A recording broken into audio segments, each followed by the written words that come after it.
isn't it?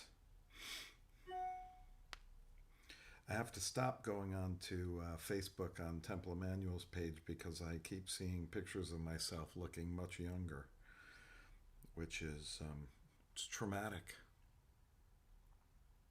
but it's pretty great. I see Richie Brucker.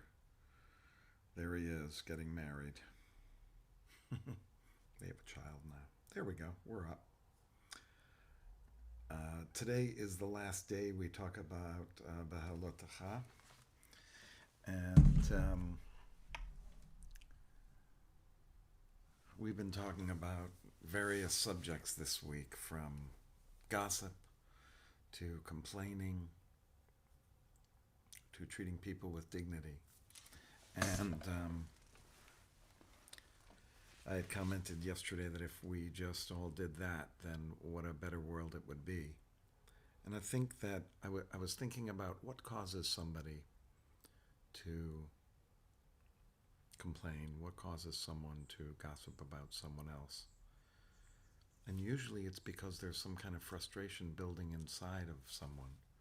So you start getting kind of wrought up, and then it comes out, and it may be that you're angry over here, and so it comes out in another place. Or we start convincing ourselves that we're upset, and start to complain. Or we're upset because we feel we're less than someone else, and sort of raise ourselves above them. We complain about them, which is gossip. Gossip really is just another form of complaining, just about a person.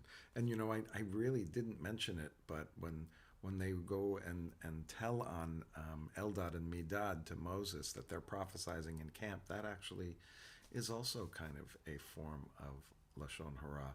They didn't go up to them and say, hey, you shouldn't be doing this, it's not good for you. They just went to Moses and said, these guys are complaining. These guys are talking in tongues. So I was thinking, how does our meditation and our mindfulness practice help to get us to not complain and not gossip? And I was thinking, the moment that we say, wow, I notice I'm feeling that, isn't that interesting that this moment or this person or this place or this thing is making me feel a certain way, that's bringing out either a negative feeling or an excited feeling or a disjointed feeling. It's doing something to me. It's making me feel upset. So the question that we ask while we're meditating, but in our mindfulness practices, why is that making me feel that way? What is about this that makes me feel that way? And then you can explore it. Otherwise, you're just reacting to what you're thinking and feeling, which isn't always a negative thing, but sometimes it helps, right? We could say, boy, I wonder what I'm feeling, why I'm feeling that, because of what that person did. And then your conclusion at the end is because that person did something that was rude or mean to you, and you're justified in feeling the way you're feeling. But it could also be that it reminds you of someone else, and you're triggered with certain language, and that they weren't actually being rude, but you read it that way because of the way another person had spoken to you at a different time. So it comes out negatively. You lash out at that person, even though why you were upset was because of what that person said, but it wasn't because of that person. That's just kind of an example of how that could work. Because you may reflect upon it and say, why am I feeling this way? Because I have a reason to feel this way. Or you could say, why am I feeling this way? It actually doesn't have anything to do with what just happened. Or it could be because I'm very sensitive about those kinds of issues, and I really have to be aware that I have that sensitivity so that I could let other people know that I have that sensitivity. It just seems to me there's nothing negative about reflecting on why you're feeling a certain way about a certain thing. Now, that being said, there are many times where we feel things and we're not in a place to be able to kind of think about it rationally or say, I wonder why I'm feeling that, or I noticed this, and like you're so wrought up that you can't pause and you can't take that time. I guess my answer to that is that's why we do this practice. Because when those feelings come up, when you start getting wrought up like that, you start getting there and then you notice it here. The problem is that once you're here, you're not going to be able to listen. You're not going to be able to come out of it. You're going to have to just like ride it almost like a wave until the wave calms down. And then you can look back and you can say, I wonder why I felt that way. What was it in what happened that really got me to that heightened place of uncontrolled emotion? So for me, the mindfulness aspect of it is noticing before it gets out of hand as to what exactly is happening inside of you. See if this works. I don't know if that worked. I'm trying to. I actually have a different microphone on this. Let's see if this works. Now it's all the way up. I'm just testing. Is that any different? Just type that in there to make sure that that it's okay.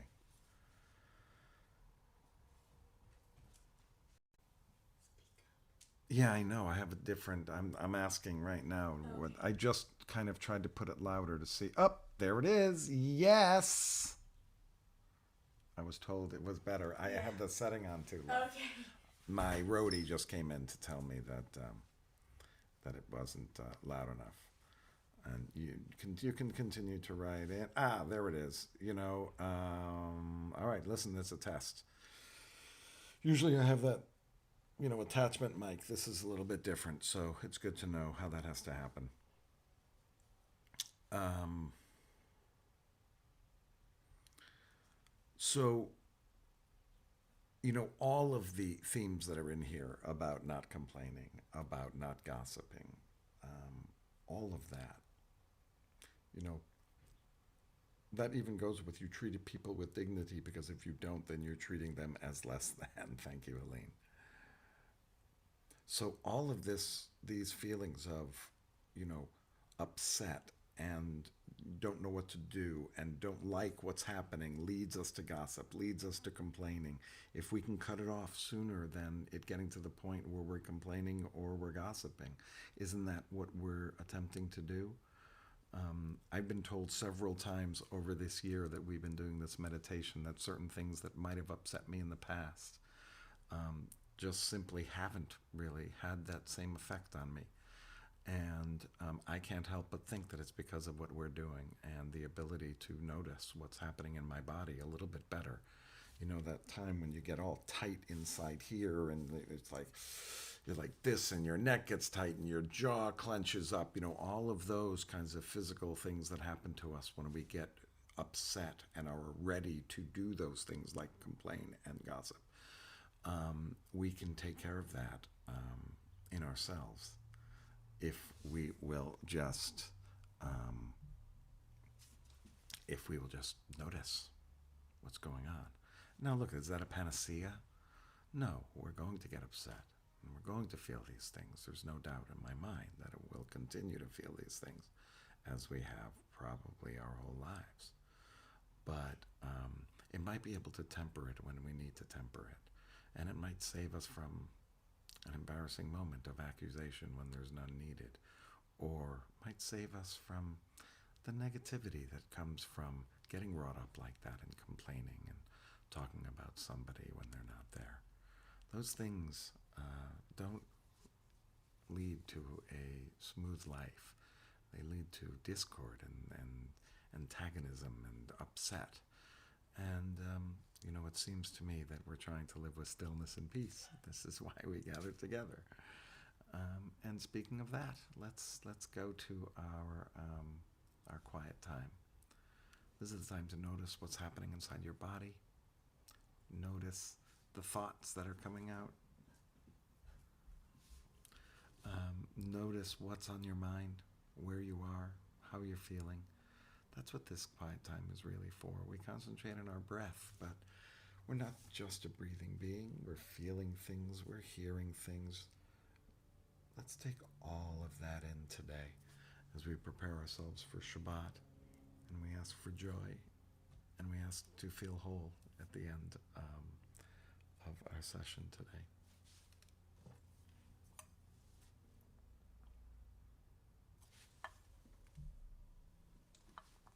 All right.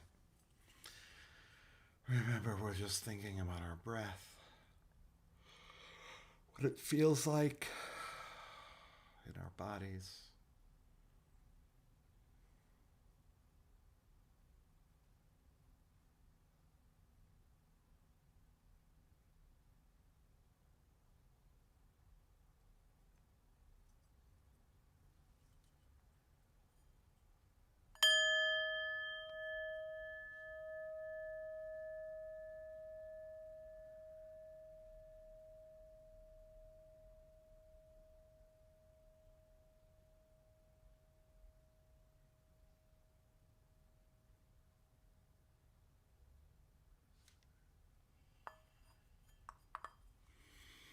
Remember, we're not trying to solve anything or do anything. We're just trying to be.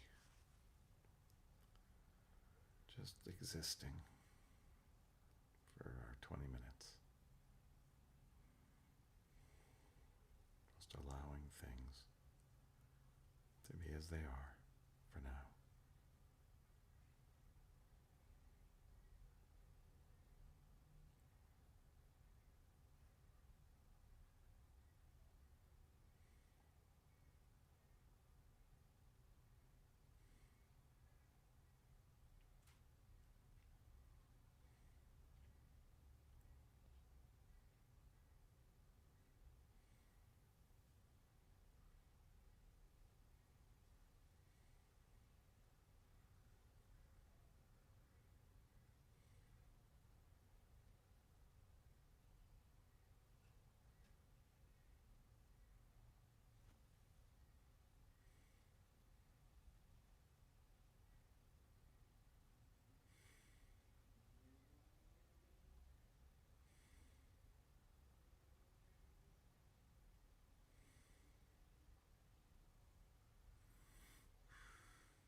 As we move to our last 5 minutes or so, we ask for special feelings. On Thursday, we ask, may I feel joy? May I feel whole?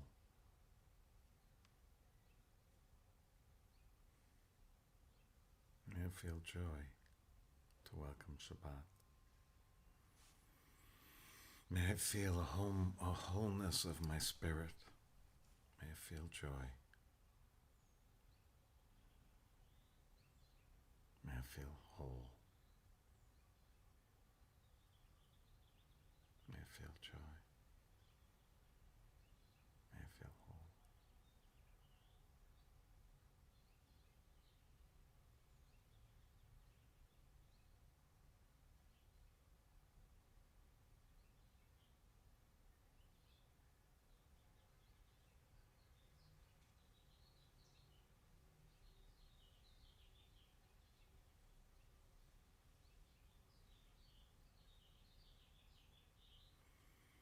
May I feel joy. May I feel whole. With each breath, offer yourself one or both.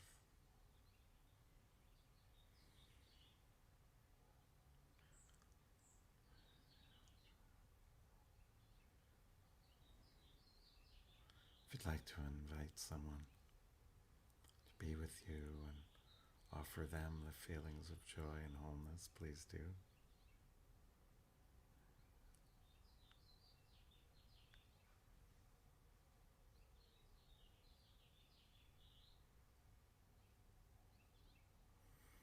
May you feel joy.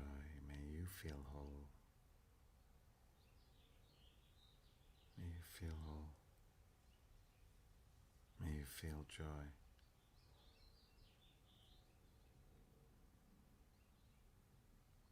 Just keep saying that for several breaths to the person that you see in front of you. May you feel joy. May you feel whole. May you feel joy. May you feel joy. May you feel whole. And just bring it back to yourself. May I feel joy. May I feel whole. May I feel whole. May I feel joy.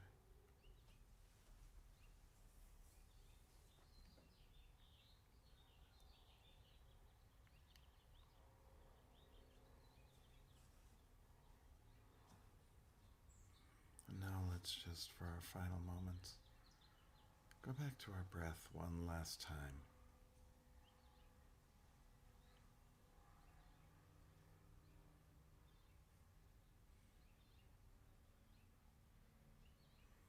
Really feel what happens to your body when you breathe in.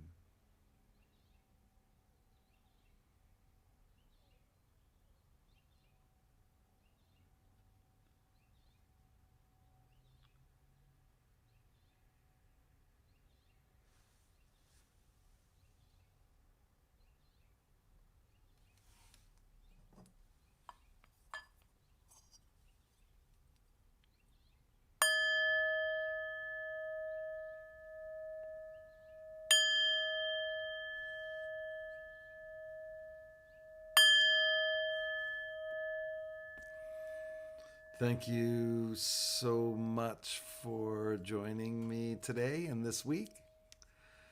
I hope that you were able to find stillness and peace. May you feel joy, and may you feel whole. Have a beautiful evening, and have a wonderful Shabbat, and we'll see you next week.